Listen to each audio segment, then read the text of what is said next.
बहुत समय पहले की बात है। एक हरा भरा जंगल था जहाँ तरह तरह के जानवर, पक्षी और कीट पतंगे खुशी खुशी रहते थे।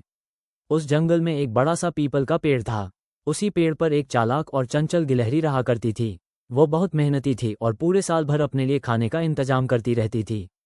उसके पास हर चीज़ की योजना होती, कब खाना इकट्ठा करना है, कब घर की सफाई करनी है और कब आराम करना है। उसी जंगल में एक बंदर भी रहता था, उछल कूद करने वाला, हमेशा मस्ती में डूबा रहने वाला, लेकिन बहुत आलसी। उसे ना तो किसी योजना की परवाह थी और ना ही भविष्य की चिंता। वो दिन भर पेड़ से पेड़ छलांग लगाता, इधर उधर घूमता, दूसरों को परेशान करता और बस समय बिताता। गर्मियों का मौसम आ चुका था और सूरज की तपिश से जंगल सूखने लगा था। नदी का पानी कम होने लगा था और खाने की चीजें भी धीरे धीरे कम होने लगी थीं। गिलहरी जानती थी कि अब मेहनत करने का समय है। उसने हर दिन सुबह सुबह उठकर सूखे मेवे, बीज, फल और छोटी छोटी लकड़ियां इकट्ठी करनी शुरू कर दी ताकि आने वाले बरसात और ठंड में उसे कोई परेशानी न हो। बंदर गिलहरी को रोज काम करते हुए देखता और हंसता, अरे गिलहरी बहन, इतना क्यों भाग रही हो? आराम कर लो, ये जंगल है, यहाँ तो खाने की कोई कमी नहीं। गिलहरी मुस्कराकर जवाब देती, भाई बंदर, आज की मेहनत ही कल की सुरक्षा है। मौसम बदलते देर नहीं लगती और हमें तैयार रहना चाहिए। बंदर हंसता और झूला झूलता हुआ फिर से मस्ती में लग जाता। कुछ ही हफ्तों में बारिश का मौसम आ गया। चारों ओर पानी पानी हो गया, पेड़ भीग गए और जमीन कीचड़ से भर गई। अब जंगल में घूमना मुश्किल हो गया। बंदर बेचारा एक पेड़ से दूसरे पेड़ पर जाने में भीग जाता और ठिठुरता। गिलहरी ने पहले से ही अपने घर को ठीक से बंद कर रखा था।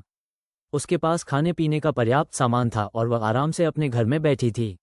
जब भी भूख लगती, वह अपने संग्रह से कुछ निकालती और खा लेती। बारिश में बाहर जाने की कोई जरूरत नहीं थी। उधर बंदर परेशान था। बारिश में उसे न तो खाना मिल रहा था, न आराम। वह भीग कर कांप रहा था और उसे अब गिलहरी की बातें याद आने लगीं। काश मैंने भी उस समय थोड़ा मेहनत कर ली होती, बंदर ने सोचा। अब तो कोई मदद भी नहीं कर रहा। एक दिन बंदर ठंड से कांपता हुआ गिलहरी के घर के पास आया। गिलहरी बहन, क्या तुम मेरी थोड़ी मदद कर सकती हो? मुझे बहुत भूख लगी है और ठंड भी लग रही है। गिलहरी को बंदर पर दया आ गई। वह जानती थी कि अगर उसने मदद न की तो बंदर बीमार पड़ सकता है। उसने अपने घर का दरवाज़ा थोड़ा सा खोला और कहा, आ जाओ अंदर। पर ध्यान रहे, तुम्हें यहाँ शांति से रहना होगा और कुछ काम में मदद करनी होगी। बंदर ने सहमति में सिर हिलाया और अंदर आ गया। गिलहरी ने उसे गर्म खाना दिया और सूखे कपड़े भी दिए। बंदर को बहुत सुकून मिला।